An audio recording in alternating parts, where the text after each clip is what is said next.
UIA kan apa? Garden of Virtue and knowledge. Taman ilmu dan budi kan. UIA selalu ajak kita kena turun ke masyarakat, yang hidup kita bukanlah milik kita, tapi kita kena kembali kepada masyarakat, kena memberi. So dalam fasa hidup saya yang terumbang-ambing tu, saya rasa macam jarang ni saya nak sebut macam tu, sebab semua orang selalu nampak hidup saya macam Cikgu Ayu macam tu kan. Dia tak ada fasa yang menurun. Sebenarnya tu ada dalam soalan saya. Saya ada fasa menurun hidup waktu saya. Burn out cikgu. Burn out saya ada. Jadi saya waktu tu saya fikir okey, aku naklah pi membantu to share whatever that I have pada masa tu. Dan saya rasa macam, saya tahulah ada beberapa kawan yang duk buat soup kitchen di sini. So saya mula dengan jadi volunteer soup kitchen je. Depa pun tak tahu saya yang jadi volunteer tu. Saya mai tolong. Sewaktu sebelum BJCK lah. Sebelum BJCK.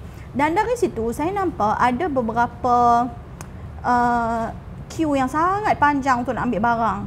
Dan dari situ saya nampak juga ada budak-budak yang duk lari lah sambil tunggu kan, sambil beratong kan. Budak-budak of course dia akan main kat jalan semua. Saya pada masa tu assumption saya masih macam orang lain. Depa ni gelandangan, anak-anak ni anak-anak gelandangan, anak-anak ni anak-anak street children pada masa tu Lepas tu saya fikir macam sambil tunggu ni baik aku bawa buku baca dengan budak-budak ni. So saya ada anak saya umur 19 tahun dan ni anak saya belajar kat UIA. So saya bawa buku anak saya waktu tu, dia kecil lagi waktu tu. Bawa buku dia, kita start buka kat depan tu sambil soup kitchen tu kan. So kita baca dengan anak-anak ni.